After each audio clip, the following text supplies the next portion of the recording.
Welcome in to Rover Sports, the show. It is Tuesday's edition of the show, and the Philadelphia Eagles are currently in a little state of disarray as Kirk Cousins goes out there, dismantles Zach Brown, and sends Zach Brown all the way to the unemployment line. The Vikings dismantled the Eagles 38-20. What a week in NFL football. What a week around the globe. I'm joined by Bruce the Sports Doc. We're going to be talking everything NFL. We are going to be talking everything college football. And what we are going to be doing is we are going to be previewing all these games. And we are going to be talking about the Eagles going down to Minnesota first. Let's recap last week, Bruce, with this Eagles team. They go to Minnesota. They are, I believe, 3-2 after playing Luke Falk, who's barely an NFL quarterback. And their defense fared valiantly against Aaron Rodgers, but against Kirk Cousins, a much maligned Kirk Cousins, he lit them on fire. He sure did. And looking at the defensive backs, I unfortunately predicted this one. I predicted that they really had no corners at all. Rasul Douglas, who is extremely, I think he's a good hitter. Shocked electrically. I just got an electric shock in the head. In your head. Thank you, Mr. Zafiri. That's only happened twice in your life. You could just turn that down just a hair. Thank you. Go ahead. Yeah. Now my hair is on fire. But getting back to that, getting away from technicalities, you look at Sidney Jones. He looked slow. He looked passive. He got burned. Rasul Douglas looked slow. He looked like he was carrying a load of tools in his belt, and basically Craig James looked like who he is. They say he is who they said he is, a guy who just basically got picked up from the practice squad. And Kirk Cousins, the epitome of the game was when you had two guys streaking and they both had 20-yard of separation on the respective, and Cousins just had a choice. And Diggs really, who's a guy who at times didn't even look like he wanted to be with the Vikings, looked like he was having a good old time and a complete torching. And I think when we break down this game, we can see a lot of flaws. Al Zafiri, our fine producer, you saw that game. What's your takeaway from the Eagles game? Well, they did exactly what they weren't supposed to do. They didn't get any pressure up on the defensive line, which would have just made Kirk Cousins play the way we know he can play. There's a lot of holes throughout the entire. A lot of drop balls. The O-line was doing okay job. The secondary was getting torched, as you guys already mentioned. There wasn't a lot of good that came out of this game that I saw. There's like certain games, it seems like, especially with the Eagles this year, that have just those problems to become glaring problems. Like, it's not just like, okay, well, the secondary wasn't that great, but the rest of the defense showed up. Or the offense looked good, but the defense wasn't that great. Or defense was good, but it was just when the Eagles have a problem, there's multiple problems. The lack of Deshaun Jackson is huge and is noticeable. That speedster, that deep ball, it's not there. We don't have anybody there. Nelson Aguilar can't do it, obviously. And then, of course, like you said, we have a bunch of nobodies in our secondary, and it's killing us. And I don't think we can. I thought at least during this from the Jets to now, we would have had maybe at least one more person brought in. I mean, Jalen Ramsey isn't going to. They're not letting off of him, but there's plenty of other guys out there who could possibly be of trade value. Maybe not Jalen Ramsey, but better than what we have. Marcus Peters, a cornerback for the Rams. That's a former Pro Bowl corner. Now, he does have some chemistry issues and background that comes with him. He was traded from the Rams to the Ravens 2 hours ago for a 5th-round pick and maybe a 3rd-round pick. And that would have been a guy that the Eagles could have possibly pursued. And like you said, it's better than what we have now. That's the main problem. Like, we have nobodies. We're waiting on different people to come back to me, may not even be what the complete answer. Like a Jalen Mills? Yeah, I mean, he's a guy who gets torched on the long ball how many times? You know, he's great in the second. He's great in the red zone or more close coverage. But you put him put him out in the open, and he's just as bad as what we have on the field now. Craig James is going to have that one thing to remember for the rest of his career, and that's about it for him. It looks like he's going to be playing more, though. So they're talking about Deshaun Jackson coming back. They obviously can need him. They will need him. And they also talked about Jalen Mills, who was on the PUP list. So he's apparently been practicing and doing certain things on his own. But the old Jalen Mills in the first year, as a 7th-round draft pick out of LSU, certainly played well. Looks like we have a phone call. Welcome into Rover Sports. Thanks for calling in. What would you like to talk about tonight? I'd like to talk about the Jets, Jets, baby. The Jets. So you have your Super Bowl last week at home. Darnold came back. You had your Super Bowl. You had your parade. So what would you like to talk about? And again, being here from Philly, we were celebrating. We were all wearing green last week. Nah, the Super Bowl's coming Monday night, actually, when we dethrow the Patriots from the undefeated reign. Well, we'll also be wearing green that night, too, because I think the Patriots and Cowboys certainly don't have a warm place in our hearts. But Darnold came back and didn't rupture his spleen. A great, you guys all played well. Quentin Williams, one of our favorite players, one of the great characters, played great. And your defense really came up stout. So tell us, what did you think about the game? Actually, I want to know what Rover thought of Sam Darnold, because he is a hater. Let's get that right. Rover Sports is a hater of Sam Darnold. So you're calling Spencer Rover. He's taking. Well. How am I a hater? I mean, the guy hasn't done anything in this league at all. He hasn't won any games. He's been injured and outplaying Dak Prescott. Big deal. Mariota did that last year. So we need to see more from Sam Darnold before he proves me wrong that he is a bust. I mean, he got mono this year. That's not his fault. It might have been the female that gave him the mono or however that disease is contracted. You know who's dating? But he was dating somebody named Typhoid Mary. But the point is about Dak Prescott is that, about Sam Darnold. Yes, it was a great win. No, it was a great win. You're confused. Well, you're interrupting. That's why I'm getting louder. It was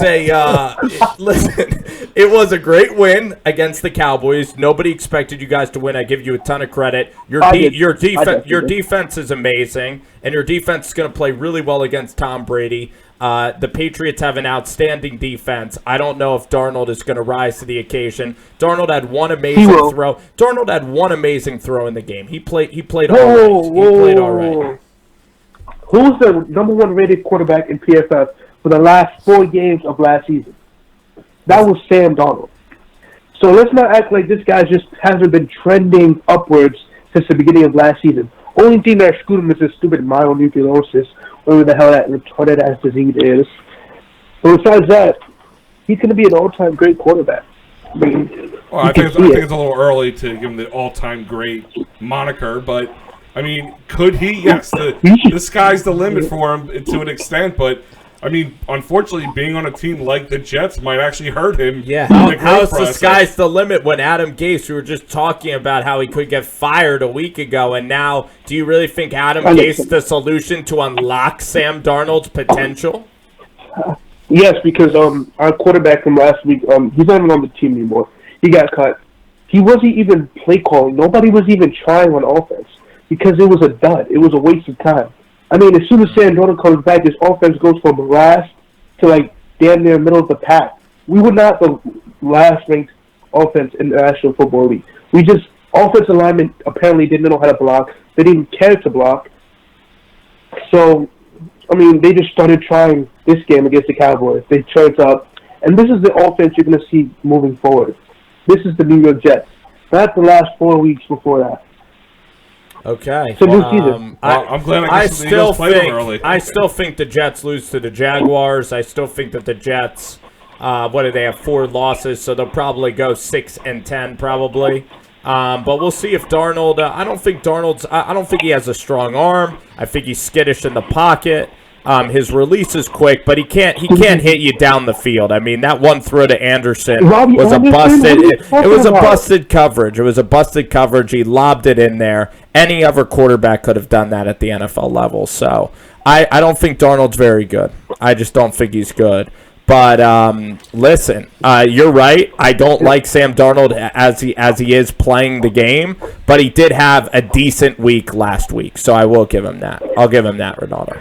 But I'm not just gonna.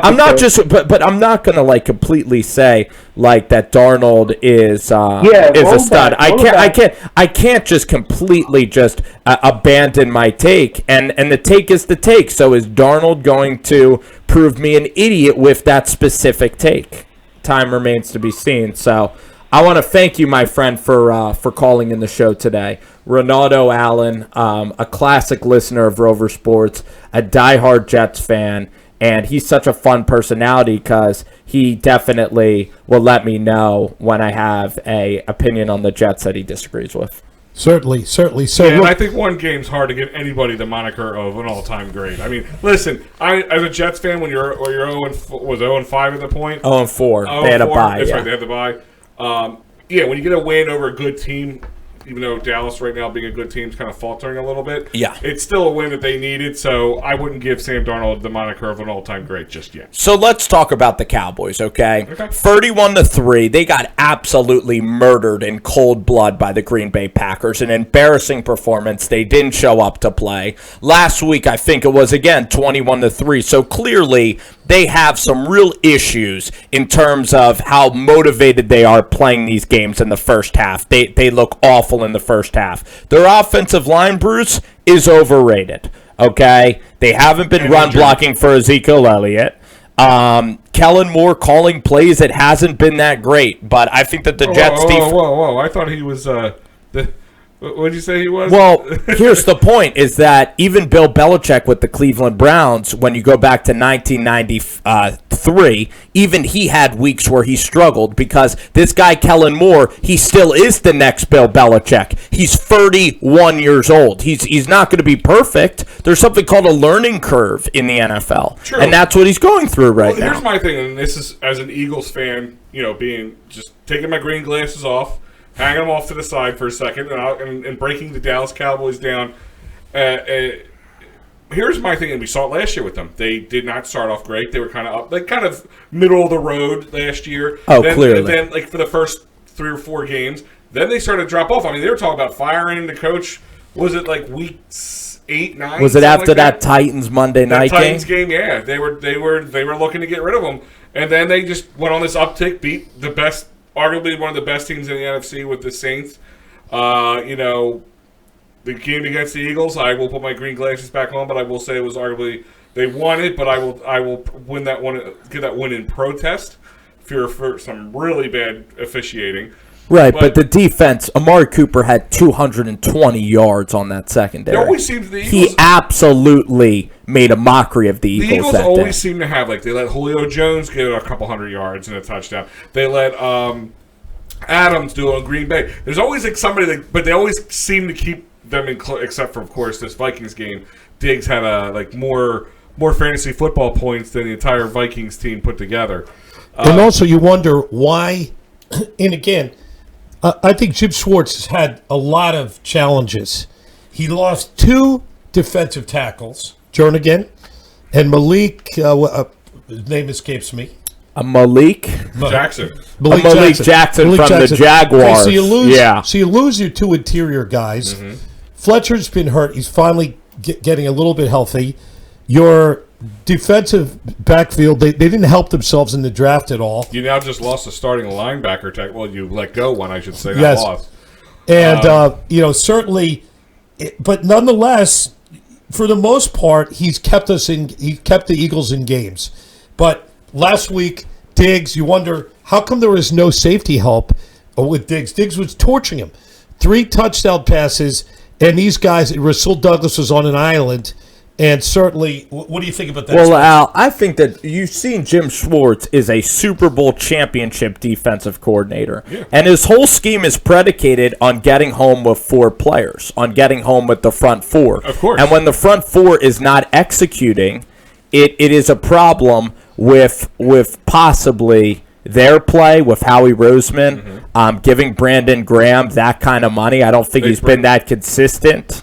They bring up the safeties. I mean, They play back with and one is safety. McLeod not playing? Is Zendejo playing over Rodney McLeod? Well, I mean, when McLeod was quiet. He had a very quiet that's game. the You didn't really problem. see him much in that game. And Malcolm Jenkins is a very good player. He's a French. He's a guy that when they were talking about paying him, I said, pay the man. Yeah. He's a guy. He is such a leader. Yeah. I mean, you don't want to compare anybody to Brian Dawkins, but this guy is Dawkins light in the sense that he is the spiritual leader of that team. Yeah. I believe he's truly the leader, not only of just the defense, but Jenkins is. I think he's a future head coach. His IQ if is Todd Bowles is off. a head coach, I believe Malcolm His Jenkins. IQ is off the charts. With the Pro Bowls he's made, if he plays maybe 5 more years, he could be a guy that they bring up with Hall of Fame. I think it's he going to be could hard for him to hit 5 more years, but he definitely has a good But 2 do or you, 3 do you left think in him. that in Canton there will be that discussion if he's a Hall of With Famer? Malcolm Jenkins, I think so. I think the discussion at his position, he has Super Bowls. He has the numbers. He has the timing. I believe.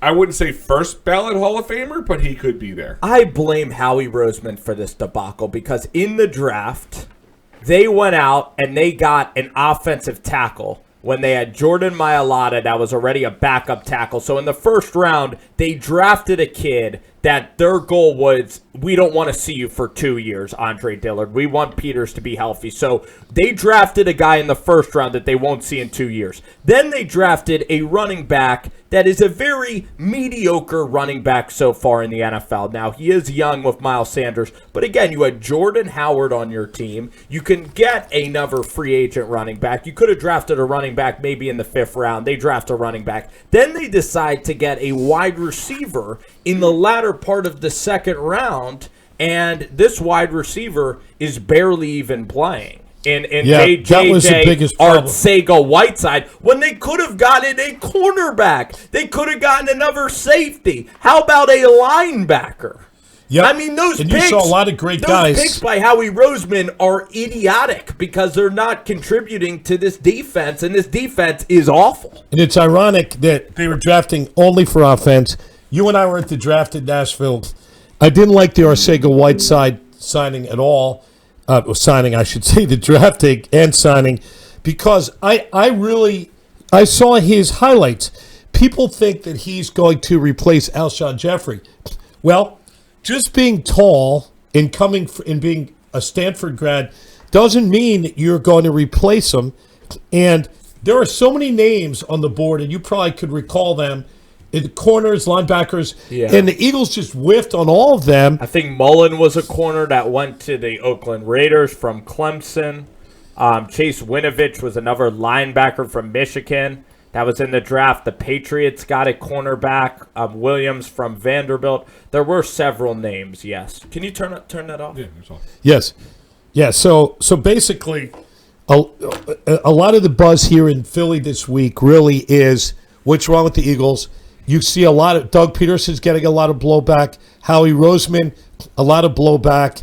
The play calling, obviously, the wide receivers appropriately, they're not getting separation. They're dropping balls. The drop balls are murder. And the dropping balls, guys are just not jumping like a couple inches. And when you see other teams play, obviously when you saw the Lions, you see the Packers, you see other teams play, they just seem like they're much more creative with the play calling. Well, you know what? This team is stale. You know what I think is the huge problem is what Al mentioned at the beginning of the show. It's that Deshaun Jackson is not here. He has an abdominal problem, or he's so close to playing, but yet he's never It's playing. one of those weird injuries that they don't use the term sports hernia anymore.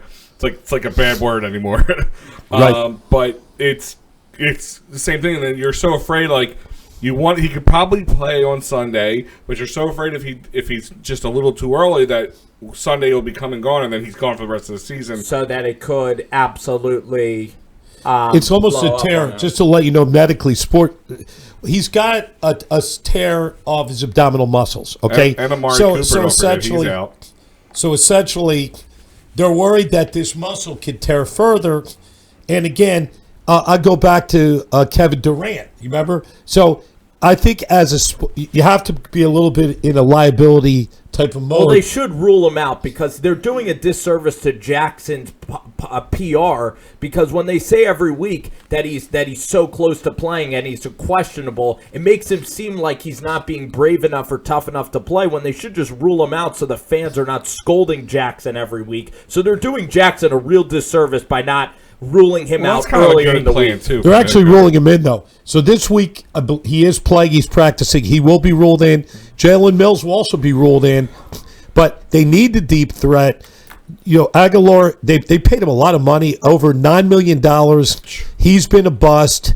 He's dropped balls. He kind of reverted. I mean, the first year was horrible. He couldn't catch a cold.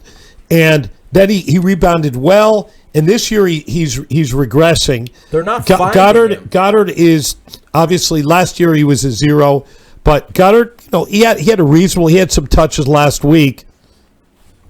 I'm sorry, I just wanted to interject. Actually, finish your thought and then I'll interject. That's fine. Go right ahead. No, finish your thought. I'm done. I got nothing more to say. It seemed like Bruce was kind of ready I to faked go you for out. 2 I more faked you out minutes. with a lot of Because knowledge it made me where I had nothing. It I made really me had nothing. seem like the bad guy for interrupting you. And the last thing that I want to do is when you're rolling, when you got a little train rolling, I don't want to be the guy to you don't want to roll logs under my feet. I don't want to stuff? short sheet you at all in any capacity. But I look at Alshon Jeffrey, he's your deep threat. He's $16 million. Against the Vikings, he had that 50-yard bomb from Nick Foles. With Nick Foles against the Rams last year, bombs. He is 6'4", a physical specimen and a freak, and you're paying him $16 million a year, and yet Alshon Jeffrey never gets thrown the football over 10 yards. I don't understand it, Al. I don't understand why Carson Wentz doesn't allow Alshon Jeffrey an opportunity, because he is going to be taller than the cornerback. Is it Carson or is it Doug Peterson's play calling? I mean, that has to come into the factors. Combination. Here. I mean, I know they give him a little ability to change it up at the line and make some different changes and different ideas, and if he sees a defense and he wants to change the call to line up with that defense, I get it. But I mean, he had no problem throwing. I mean, everybody's always on Carson about the deep ball. When Deshaun was in there, he had no problem throwing to Deshaun. So while suddenly is the play call change? Because, I mean, they can't get him downfield. Is it because the O-line can't block long enough to get get open for him to get there? Because it's going to take him just a tad bit longer than it's going to take Deshaun Jackson to get down there. There's a lot of factors that go into that, and I know everybody wants to jump on Carson about the long ball, but we saw him throw it. He had no problem week 1 throwing against the Redskins with no issues. And I'm not blaming Wentz. I think Wentz has been adequate. It's not his fault. You look at Jeffrey, he's averaging 7 yards a catch. Mm-hmm. That's just not enough for a guy you're paying $16 million for. The eye test to me, whether he's older, he started off banged up with hamstring problems. He doesn't look like he has the speed or any separation at all. When he catches the ball, he can't break loose from anybody. So maybe he's playing with injury. He's being heroic, but Jeffrey has been a disappointment. Certainly, Aguilar isn't getting enough touches. Arcega-Whiteside isn't even seeing the field. And then you look at Miles Sanders, as you said. Miles Sanders, he's caught a few. He's had 2 chunk plays, as a wide receiver, but essentially, he's like Sproles, you're not going to throw to him that often, that far down the field. But I don't think. But generally, running from scrimmage, he's probably averaging 3 yards a carry. Howard has had his moments, but as an offense, you're not going to win in the NFL with 20-point performances. You're just not going to do it. And we're looking. Obviously, we're going to spend some time at the end of the show talking about the Dallas Cowboys, who themselves are reeling. That's Dallas. And without getting into the game, I know you have a hot take coming out of Dallas, Spence. Why don't you tell us about it? Yeah, so a take that was brought to my attention today, and I want to give credit to this guy. He doesn't want his last name being mentioned here, but his name is Davey, and he's a Longhorns fan. So kind of we call him Davey Horns, and I speak to him a lot. He's one of my good friends, but he knows people in Dallas. He's coached basketball there. And really, he's told me that the Dallas Cowboys, every single week, Jerry Jones is flying up to Norman, Oklahoma to oversee Lincoln Riley.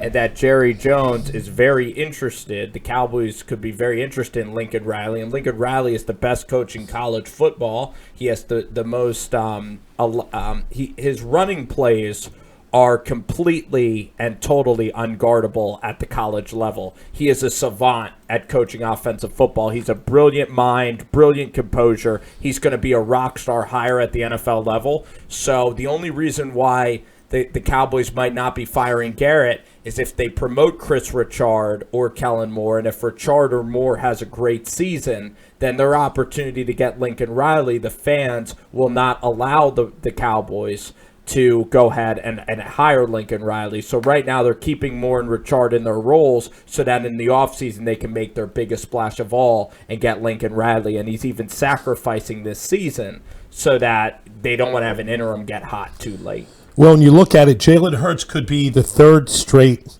Heisman out of Oklahoma.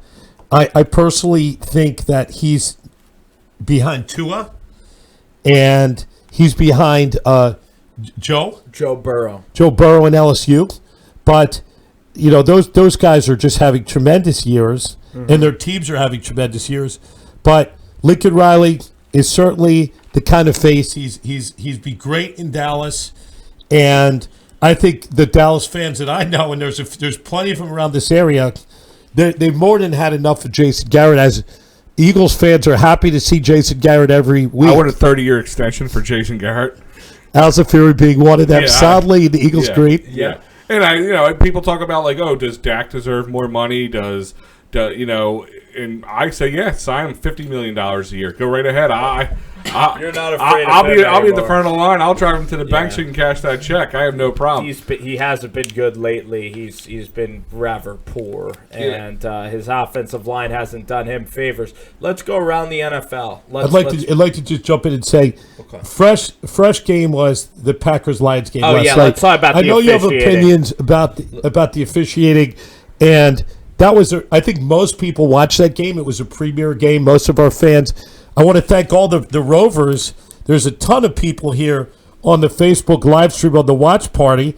And I also just want to quickly, before you talk about that game, I want to thank our sponsor, Philadelphia PRP and Stem Cell Institute. There's a lot of people out there, myself included, suffer pain in the shoulder, elbows, knees, hips. For me, it's all of the above and the low back. And I don't want anybody cutting me. I don't want to be on dangerous drugs. So if the solution is not there, there's one place to call, and that's just simply looking for PRP and regenerative medicine. In fact, Brooks Koepka, only the best golfer in the world, just had stem cells on a partially torn ligament in his knee. And guess what? He didn't miss a tournament. So you guys are all out there. A lot of our friends on Facebook, a lot of people listening on RDR Studios with Alzafiri and his monster group of followers. 610-222-5675. That's 610-222-5675. And again, we had one caller from the New York Jets. Let's go, Eagles fans. Give us a call. We're at 484-257-9592. And with that, what's your take on the Packers-Lions? I personally, being here from Philly, I'd like to see I wanted to see the Packers get knocked down a peg, and I kind of like Matt Patricia because he's an offbeat kind of a guy, and but it didn't go that way. Again, Aaron Rodgers had great come from behind victory, tremendous ratings last night on Monday Night Football. Spencer, your thoughts? Yeah, my thoughts is that the Lions yesterday, they were deprived of an opportunity to win the football game yesterday because the officials in this contest, the officials took away the opportunity for the Lions. And a hands to the face is such an obscure, minute call, and his hands were on his chest. So basically, the officials last night, they wanted, if it came down to it, they wanted the Packers to win, because if the Lions, if the Lions won that game, there was a chance that Aaron Rodgers would not be playing in the playoffs. And the Lions are a small market team. Nobody cares about the Lions. The casual fan would not watch. And that's why the NFL wanted the Packers to win. They urged the refs to do that. I definitely believe in the conspiracy that it was just a ridiculously officiated game. We have a caller calling in the Rover Sports right now. And how's your night going? Thank you for calling into the show. Hey, this is Todd from West Deptford. I love, first of all, listening to you guys. You guys are very knowledgeable. First of all, I just wanted to comment on a couple of things with Carson Wentz. Carson Wentz, I don't think has played as bad as how you're projecting him to play. I think also he's not had help in terms of he's had a lot of passes dropped on him that I think would have changed a lot of things. I'm not saying that there are times he could have played better, but he's had a lot of passes. I think it's about 15 or 16 now, key passes that have been dropped on him all year. And we can go into the Minnesota game, and we can dissect that. I also think your other problem is you got no pass rush at all. You're not getting any rush. So you're leaving your cornerbacks on an island. And that's giving the quarterback, you look at the time that Cousins had back there, he had all day to throw the ball. There was no rush on him at all. None whatsoever. And guys like, Barnett, who we drafted, a real high pick, guy to me has played, I wouldn't say bust, but hasn't played up to what I thought he was going to be. And I know he's been injured a lot. And Fletcher Cox really hasn't stepped up. I know he's healthy now, but we're not seeing it in sack production. Guys like Vinny Curry was a waste to sign. He's not showing anything on the defensive line. So I think, it's not only the corners, but the corners are horrible, don't get me wrong. But you're not getting a pass rush. And if you can't get after the quarterback, I don't care what corners you have on the outside. You're not winning against anybody. No, I agree with you, and I am not. I will tell you right now, Carson Wentz has been one of the most steady, shining lights on the Eagles team, at least so far this year. He hasn't really had a bad game. There's a couple games you could probably, especially I think you go back to the Falcons game where he had a very slow start. I think he more or less was trying to force things to happen than, but overall, I mean, he's been very good. Yes, I agree with you on the drop balls. I believe it's 16 or 17 now that they're They lead the league in drops. Yes. Yes, and I agree with you 100%. Is that, we have a defense predicated on that front four to get pressure on that quarterback to give the quarterback a chance to shine. Exactly. And everything you've said, I agreed with, and I've been preaching that. And if you look at the Eagles last year, this is the kind of start they got off with. And I'm not going to always compare one year to another. And I really hope that the Eagles management and Peterson and all of them are not hoping for more magic to happen. But not going to happen with the squad that they have right now. No. I think what you should do is I would make the inquiries right now. I know they want Jalen Ramsey, and I'm all for that. Don't get me wrong. I would find out what Denver wants for Von Miller. You get a guy in here who can get pressure on the quarterback, is going to take things off of Fletcher Cox on the inside. Because he plays the linebacker, he plays the defensive line. Now you got somebody who can rush the quarterback. That's going to open things up a little bit. At the very least, look into it, see what it would cost at this point. But there's a guy who could step right in here and who could really help out on that defensive line. And you're right. And the reason the Eagles won that Super Bowl is because guys like Chris Long, you have Fletcher Cox, Brandon Graham, and Jalen Mills is a guy who's not very fast, but he's a physical corner. And even that guy, Patrick Robinson, I'm not even sure he's still in the NFL, but even he got that pick six because Case Keenum was so pressured. So when you get home with four players, your secondary then becomes amazing. That's the odd. Well, that is really the key to football is rushing four guys because then you have seven guys in coverage like you talked about. It's a great point. I do want to give credit to the Vikings. They did attack very vertically down the field, and Kirk Cousins did a lot of bootlegs and everything. So their plan was very good, and also the safety play definitely needs to get better because I will say, even if you had a pass rush, Stephon Diggs was wide open and there were no safety help. The defense needs to communicate better on the back end. And I think that you're absolutely right. There's a reason the Eagles went after Jadeveon Clowney, and it was because Howie Roseman saw this concern, and now it's rearing its ugly head right now, Bruce. Yeah, I think they also signed a lot of old players. Yes. They signed Darren Sproles, who's injured. I agree. Vinny Curry is, and again, we've had Vinny's very good doing what we do. He's on air. We've had him a lot. He's a great guy. He really was a disappointment the first time out. And to bring him back, to expect something different, he wasn't a good pass rusher when he came out. He's been a zero. Barnett's been chronically injured. Some of these guys, and you wonder, you got to point your finger at the medical staff there, Todd. How many have you ever seen a team with more hamstring, groin, and calf injuries in your life? Also, you see Jason Peters. Here's the problem. Jason Peters supposedly has a quad or a knee problem. You know what?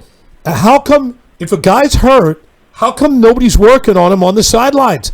Jason Peters is just standing there. If you're able to come in the game, come in. Otherwise, I've never seen a team not work on people on the sidelines. And I got to blame the medical staff for conditioning. They're just failing in that regard. How much longer do you think Doug Peterson will? The kid who started for that came in for Peters. Yeah. Which he didn't look great, but Andre Dillard. Yeah. Well, I personally thought. I think you're going to see a lot of first team reps with him. Well, let me just say this: the one knock against him, and again, certain people that we collaborate with, like Brian Baldinger and Spadaro and some of those guys. The easiest thing for a defensive lineman to do is just a straight bull rush, and that is. This guy is quick and good on his feet, finesse. But he's getting blown off the ball. He's finesse, but he's not powered. He doesn't know how to anchor himself, and he's getting blown off the ball in the bull rush, and that's the exact opposite of Peters. Peters has his own area code. He's that big. Mm-hmm. He doesn't have to move at all, really. Go around. And you're not going to bull rush Jason Peters. Well, yes and no. I mean, the thing is, when he's not feeling well, he gets pushed backwards. I mean, guys get around and they kind of cut on inside, hit the gap between him, and that's the thing is when he's a Hall of Famer without a doubt. I was okay with them, like the Sproles thing. I'll be honest with you. If you go back and listen to the shows, I'm like, whatever. They bring Sproles back. To me, that was a whatever signing. Yeah, what is it? $1 million? Yeah, or like something, I really didn't care about. But now pennies. thinking about it and kind of seeing it, I kind of wish they didn't sign him. But and nothing against Sproles, I still think he can be of value to the team. It's just that it's hard sometimes for these teams to move on. Especially this is the bad part about winning. When you win a Super Bowl, it's kind of like the 2008 Phillies. It took a while for them to get rid of some of the pieces and cash out on some of the pieces that they had. Let me give you one alarming stat. Since the Eagles have won the Super Bowl, they are 12-10 over 22 last games. That right there is a very staring, alarming stat at 12-10 after winning a Super Bowl. Yeah. That tells you a lot. Yeah, and it tells you guys are getting paid, and it tells you that's the reason with the New England Patriots. That's the thing, Al, with New England, that's why they're so good is because they have no emotional feelings. Darrelle Revis goes out, wins a Super Bowl. They're like, this guy's over the hill. We're going to release him. But Derek Barnett, Brandon Graham, just giving money to good people. Chris Long was supposed to be brought back. Why did we trade Michael Bennett? I mean, the guy gave us so much production last year. Interesting. They Did you hear today's desperately this year? Todd, did you hear breaking news today, though? Yes. That he apparently is going to be suspended for Brett Bielema, former Arkansas head coach, is a loose cannon, a fun guy, but I could say he's a loose cannon. And Michael Bennett is as well. Apparently they had a blowout in a whether it's a physical fight or a verbal altercation. I'm not sure what else you can interpret that as, but the fact is Bennett's being suspended. I think there was a lot that went on in that locker room, and from a physical standpoint, he was perfectly fine. But I think just like Zach Brown, I guess there's more to it than merely the bulletin board material. But Bennett's being suspended. Chris Long, I think they erred there by being so honest and saying you're only going to play 35% of the snaps. Yeah. And Long said, no, I think I'll go climb Mount Kilimanjaro instead. They should have found a way to bring Chris Long back. He sorely missed. They needed his pass rush. Absolutely agree with you 100%. And the other thing is, I mean, if you look at it with, when you have no pass rush, you're going to give up a lot of points. Like, your corners are just going to get destroyed. And now you got Mills and Darby coming back, and they're probably not going to have to go against the star wide receiver for the Cowboys. But still, Mills is coming off what? He's been going out for a year with this injury, and Darby is injured all the time. And he's not that good back there. They both bite on the double fake. So, I mean, I can't get overly optimistic and excited about having Darby and Mills back for this game because you don't even know what you're going to get out of them in the game. You remember the Lions game? Darby was I remember. He was targeted 15 straight times in that first half. It was a debacle. In Section 111, everybody was recalling Toast Izell Jenkins. Yeah. And so I'm not harking for that. Todd, it was a great call. We liked having you on. Call again sometime. And thanks for calling Rover Sports.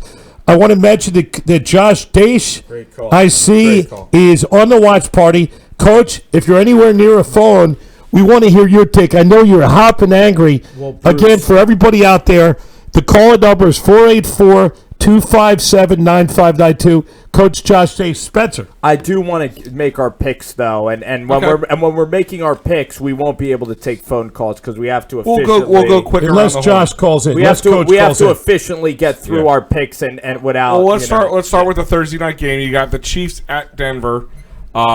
Thursday night. So what do you got for us, Spence? Denver has been spectacular the last 2 weeks. They beat the Chargers 17-10. Their defense pitched a shutout against Mariota, sacking him 5 times. I'll tell you, Von Miller. You look at their linebackers that they're putting in, guys like Parks, guys like guys like Chris Harris and Darian Stewart and Simmons. They have the best defense, I think, in the NFL currently. They're going to shut down Mahomes. They're going to make Mahomes they're going to turn Mahomes into complete rust. And you think after 2 games, I think after Denver's 2 games losses, you think Chiefs are going to go Chiefs into are going to. This is a horrible spot for them. It's 4 days to prepare. Going the Mile High, a really tough place to play. Denver's feeling so confident, and the Chiefs are reeling. Denver will squash Kansas City. Okay. I think Denver's You're going to go with a squash, or you're going to go with an outright blowout? Denver's offense is not that good, but the game will be like 20-10. Denver wins the game. I'm taking an alternative view.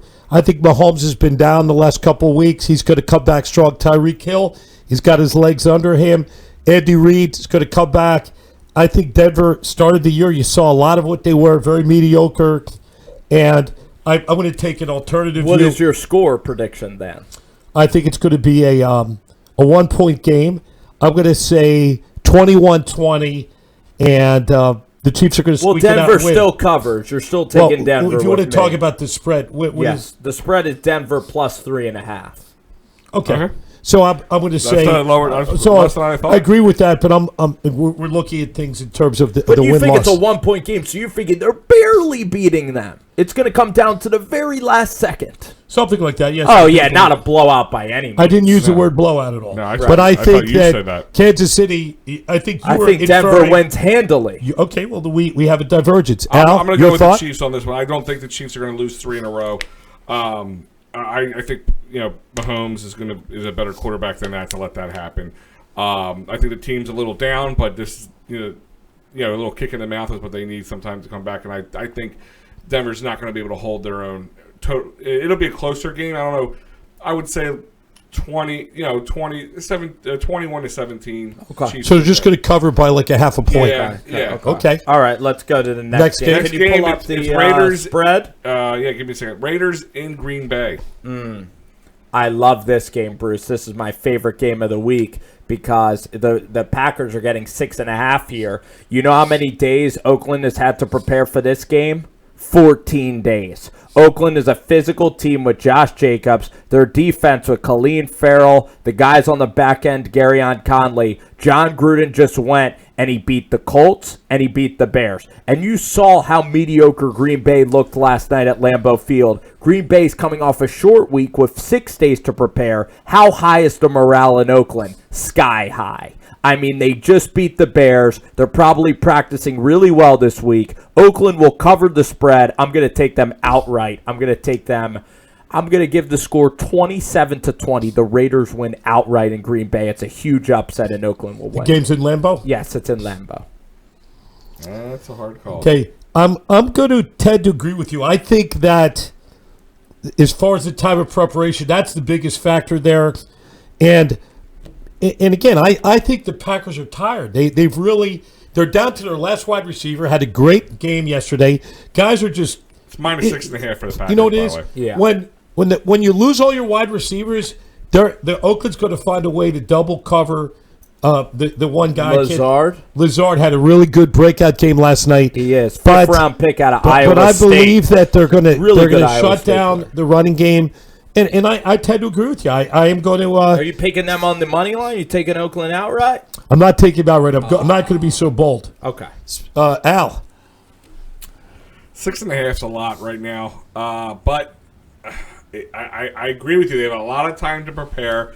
Oakland's one of those teams that can be just hot or not. It's a flip of the coin. But I'm going to take Green Bay on this one. And the cover. He's taking the whole team in Lambeau. Take him out right on that. They've been a lot of home cooking for those Packers. Yeah, I'll say by a touchdown. All right, okay. All right, next game. It's Arizona at New York Giants. Giants are minus 2.5. You guys start this one. You start this one, Al. I'm going to take the Giants on this. I think 2.5 being in the home team is kind of a slap in the face a little bit. I would have thought at least 3 points. But, I mean, I think the Giants, they're getting a little better. Arizona, we know who they are. They're not the worst team in the league, but they're damn close to it. But I think the Giants will win this, and they can cover that spread 2.5 by a field goal. Yeah. It's I can see that coming down to a field goal. These are two bad teams. Yeah. All right, two very bad teams. Kyler Murray, as a rookie, hasn't shown me that he's going to be able to come into MetLife Stadium under the bright lights, albeit a very wounded Giants team. Mm-hmm. Daniel Jones is due for a bounce-back game. I see the Giants winning by a touchdown in this game, an ugly game, turnovers. I believe the Giants, again, Pat Shermer, boring quarterback, called Stale Pat for a reason. Boring coach, not boring quarterback. Oh, I'm sorry. Yeah. Both, actually. Yeah. That's actually a Freudian slip because he did play quarterback in college. Oh, he did. But Daniel Jones that was a is not total boring. Freudian slip. Daniel Jones is an interesting guy. He reminds me of Greg on Succession. Greg the Egg. But so I do think it's going to be an ugly game, not a game you're going to want to watch too much. But I'll take the Giants in this game. Here's my hot take. New York Giants fans should be rooting for the Arizona Cardinals. And Why? To get rid of Pat Shermer?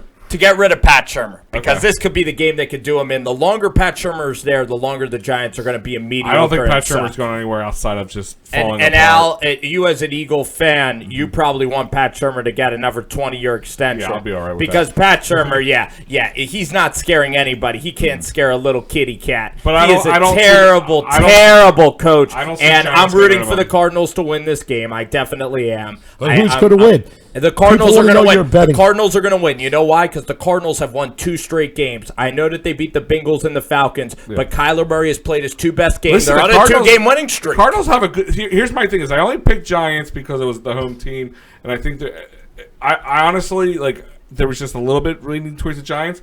But the Cardinals have the offensive power, and it could be one of those back and forth. And you've seen the Giants' defense. Both, the Giants both could defenses are nothing to write home about. They could quit on Shermer, or they could come out and play pretty hard. It's a very tough game to predict because the Cardinals' defense is absolutely awful. Kingsbury's not that great of a coach either. I'll take Arizona, though. I think Arizona's riding some momentum, so I'll take them. Okay, and I don't blame you. It's kind of it's back. I don't have a strong feel for the game. No. I always say stay away. Stay away game, from yeah. when you got 2 bad teams. You just don't know who's going to be worse. This is the toilet. Almost the toilet. This next bowl. one gets me. The spread on this one. I'm going to tell you. Is the line telling you I'm something? going to tell you a spread, and then you tell me what the game is. Okay. Okay, fine. Team's getting minus 17. It's got to be Miami Dolphins. Who are they playing? Miami now? Dolphins. At Buffalo. I think that's way too high, even at Buffalo. They're going to put up plus 17. But did you hear that Josh Rosen got benched? Got benched, and they For could be Fitzpatrick. Fitzpatrick. And guess what? Buffalo, Al, first of all, Buffalo's offense has been terrible, so they have something to prove in this game because Buffalo's offense is not good, and also they're coming off a bye week, so a nice 14 days to prepare. The Bills' defense, I think, top 3 or top 2 in football. I think they're the second-best defense, so how are the Dolphins going to score? The Dolphins might score 6 points. The Bills can score...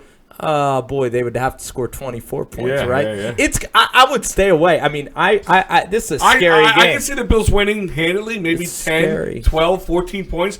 I personally 17 and a half think- or more Well, points. but the line is perfect. I think it's Yeah. going to be very, very close. Listen, I'm going to take the Bills on this one, of course. I'm going to take I the think it goes Dolphins. around. I'm going to take the Dolphins. It's going to be an ugly You're game. going to take them. I've against- seen the Josh spread, on Allen. the spread, I've seen I'm Josh with obviously all those points. Yeah, Josh good points. Allen, hot and cold, throws a ton of interceptions. I think they're going to be Buffalo's going to be looking. Anybody has to look past the Dolphins.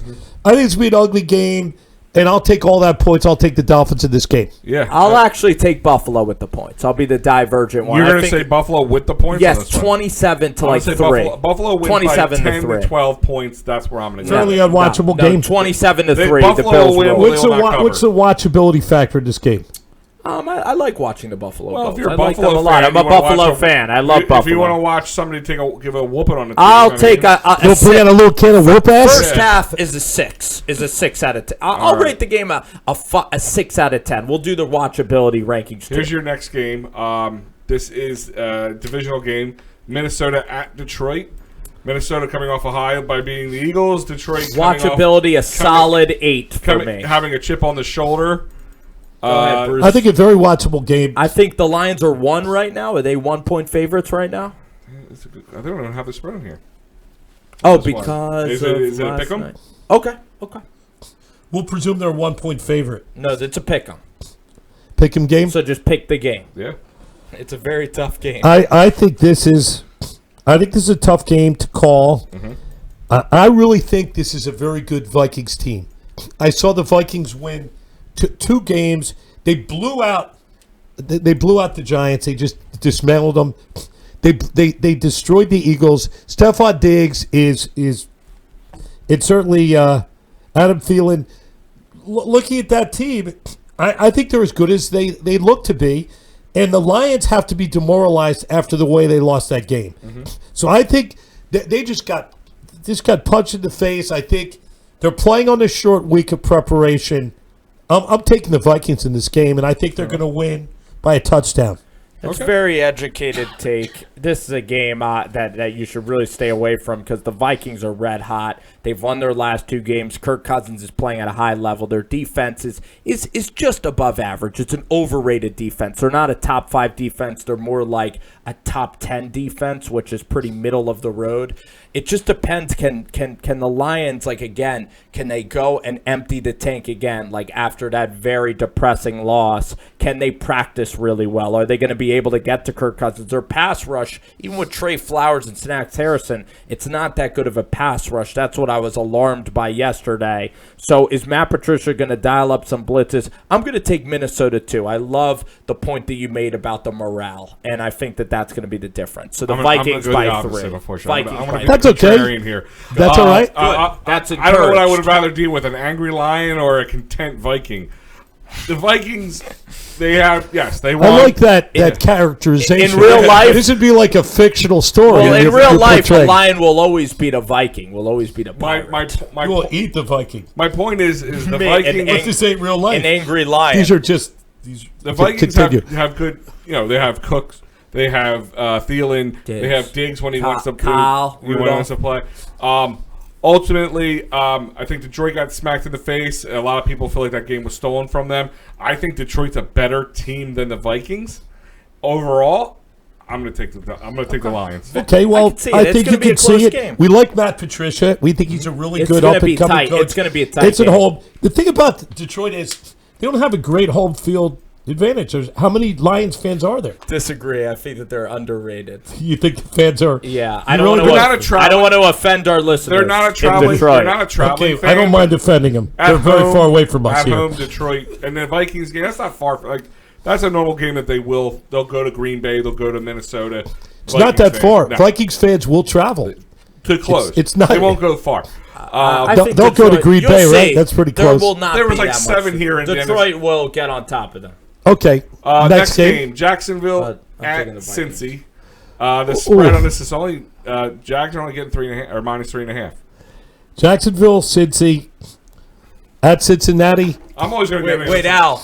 There's breaking news. There was a trade in the NFL. You need to read it. My friend just texted me there was a big trade in the NFL. Did you send it to me? Hold on. Why don't you read it? Go ahead. Jalen Ramsey Where'd he go? has gotten traded. So it's not the Eagles. I know that. How do you know? I have a feeling it's not the How do Eagles. you know? Just tell me. Is it? I'll lose my shit right here. It is the Los Angeles Rams. I knew it. I knew it. So now the Marcus Peters trade makes sense. What did they get? Did it say? Okay, I'll tell you. Well, I'll let you look that up. So I'm going to say I'm always going to bet against Cincinnati. Two first rounders. The Rams gave up 2 first-round draft picks for Jalen. And they're going to be late For in Jalen the picks. What was this whole thing about? They didn't want to. It's BS, man. I'm pissed. So the Rams, but the Rams, you know what about the Rams? It's that they can really nosedive now because they're paying Jared Goff all this money. The 49ers are looking like they're going to win that division. Ramsey's they gonna needed command a lot of money. They needed a shakeup. But Ramsey and Goff are going to command a lot of money. They've just got rid of their draft picks. They could be looking for some nuclear winner for the next 2 or 3 years. The Rams are The headed Rams. towards Well, nuclear the Rams, winner. I think they're headed and the treading Jaguars down. might be getting rich if the Rams suck. You know, the Jags are going to be dancing. But that's a big time trade in the NFL. I'm glad we had a little breaking news. Yeah. Little break. Finally, Ramsey is gone. So my answer. Sashi Khan. I'm gonna pick the Jags. You are picking the Jags? I'm picking the. I'm picking. How could you pick the Bengals? In other words, How can you I pick just the think the Bengals I'm are just going. terrible. I think Until the they Bengals. win, I will not pick They're them. covering the spread. I'm going upset special. It's only minus 3.5. Upset special. Upset. Do. Guess what happened to the Rams? Guess what happened to the Jaguars last week, Al? They lost 13-6. They got pounded like veal by the New Orleans Saints and Dennis Allen. They lost 13-6. The Bengals are desperate for a win. Zach Taylor is desperate. The Bengals played the Ravens. They played admirably last week against the Ravens. So I'm taking the Bengals outright to win this They game. get a 4th round 2021. But what I'm just not a believer in the But 2 Bengals. first, yeah. I think the Bengals are solidly I'm taking the Bengals second with worst the team. points. I think next to the Dolphins, the Bengals are the worst team. Upset special. I wouldn't want to put any. And I respect your opinion, Yeah. but I wouldn't put a dime. I wouldn't put a dime on that team. No. I'm And probably not here's the other either. thing is It's too scary. the Dolphins are bad because they want to be bad. They're tanking. But the Bengals are the bad despite Bengals- wanting to be good. Bengals and the Zach Redskins are Taylor's a two new teams that were in coach. trouble. You think Zach Taylor wants to tank? Absolutely not. No, it's They're just embarrassing plain for bad. them. That's why they win this game. Did you pick the Jags or the Bengals, Cincinnati, right? And you yeah. got Pick the upset special. Upset. Rams, the 3-3 Rams, who now have Jalen Ramsey, versus not so hot Atlanta. What's the spread and where's Rams the are game? getting. It's in Atlanta, and the Rams are minus 3. And CBS has it 33-30. Like Is covering. that spread telling you something? Well, this that is the a Rams tough are on game. the decline and the Falcons suck. I love You know, this. this is a game that, I mean, I don't know what the Falcons are. I do. Garbage. Yeah, I'm saying. So That's I just exactly don't want right. it. It's similar to That's the right. last.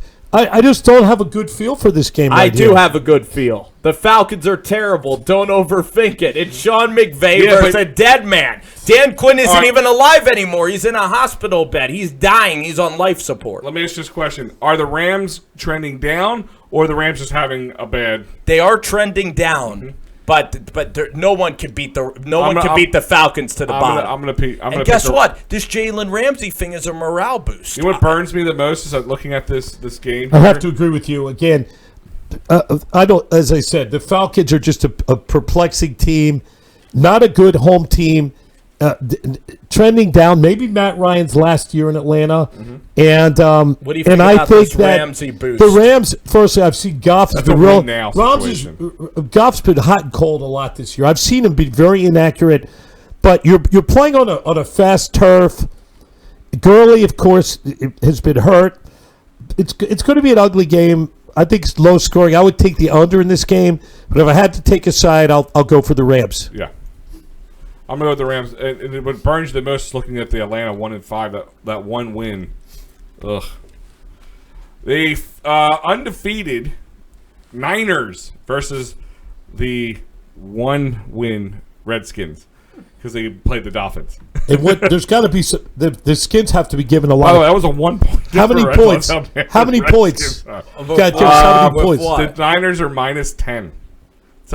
That's a line that screams at you. No, That's a line that's tasty that you should go feast. You Well, should this go is to the my buffet feeling. and put everything down on the 49ers. Okay, that defense. have to agree. We've been riding the 49ers. Both Spencer and I have been riding them all year. Bet the house. Yeah. So the Skids are just terrible. That's just not enough Unload points. it. If you were to Unload it. tell me it was 17 points, I might have a slight bit of hesitation. But this team is quit.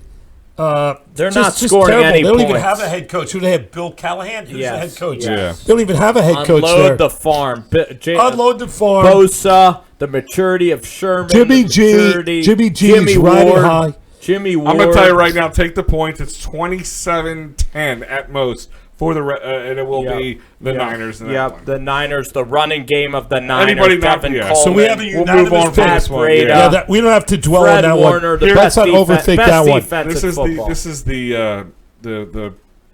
the snooze fest of the week as far as I'm concerned.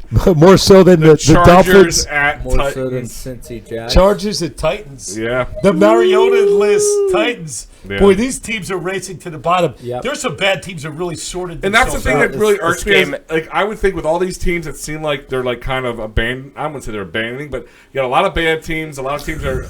You're a lot telling of me the teams in Eagles can't disarray. trade for There's something so better many than teams. they have. By the way, there's the Right, fact that they right, benched like, Mariota. you might wanna there's trade so for many. There's so Tennessee, many guys. quarterbacks being benched. There's so much turbulence. There's so much chaos in bad- the league. there's bad There's teams. chaos in this game. What do you think, Spence? You can't pay me enough money to even predict this. By the way, Yeah. the Titans are getting are -1.5. This is a horrible week for the NFL in terms of games. You know, The home team. There's some bad games -1.5. this week. some bad games. you Well, believe that? first off, Mariota's not good, but the Chargers. I mean, Tennessee has a really good defense. Phillip Rivers. This will come down to the end. I'm gonna take the Chargers actually in the end. Actually, I'll take the Chargers with the. I mean, Titans are -1.5. Who's the really quarterback good for? team. Who's the quarterback for the Titans? Well, it's Mariota. So Mariota's gonna be back after Probably. being benched. Probably. Who's their backup anyway? Tannehill. Tannehill. Tannehill. Oh, the only thing good about him is what? His wife. His wife. Yeah. Oh, that's a bad game. Chargers. I'll take the Chargers. I'll take the Chargers. And the -1.5. Philip Rivers and his 10 Chargers. kids. He's got to feed his 10 kids. I'm taking Philip Rivers. 10. I think I was like 14. Dude. I don't know. Man. I lost count. I lost count. He did too. But at least he's got one thing. He's on the farm. He's got the same wife, though. We give him a lot of credit for that. Yeah. Yeah, he does. Well, It's give him only mad props one for wife. that one. In this day and age, right? With everybody jumping ship with divorces and baby mamas, right? A little bit, mama. Right. Here's another. Here's going to be a good defensive battle all around, but a good battle. Baltimore at Seattle. Seattle's -3.5. I think it's Wow. I think it's the NFL. It's the Fox game of the week. Wow. Yeah. I think it's a good game. These I like it. defenses are A good bad. interdivisional battle. And two teams that are the arrows are pointing straight up. Let's hear I'm your taking pick. Seattle. I'm taking Seattle with the points. I like Seattle at home.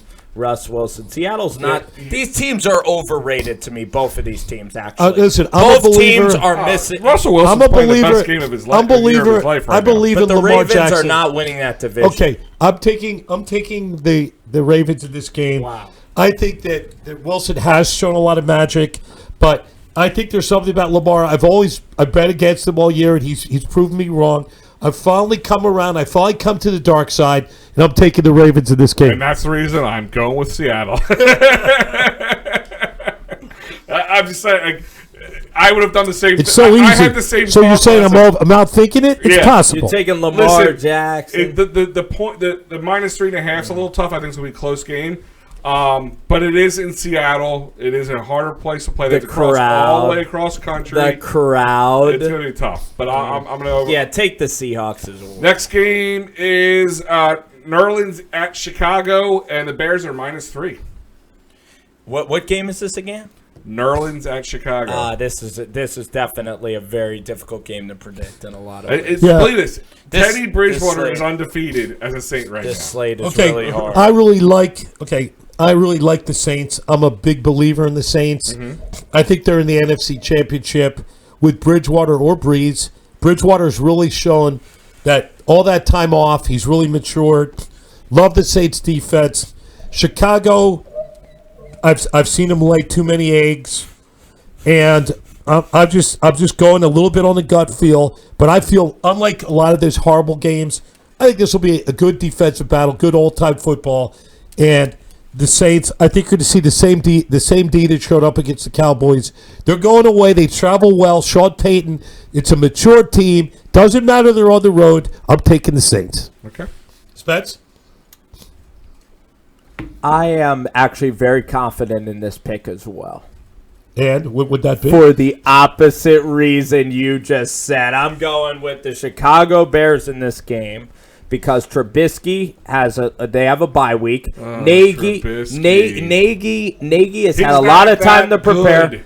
Nagy has had a lot of time to prepare for this matchup. The Saints are running on fumes. They've just had to play at Jacksonville, a physical game. They had to play the Cowboys.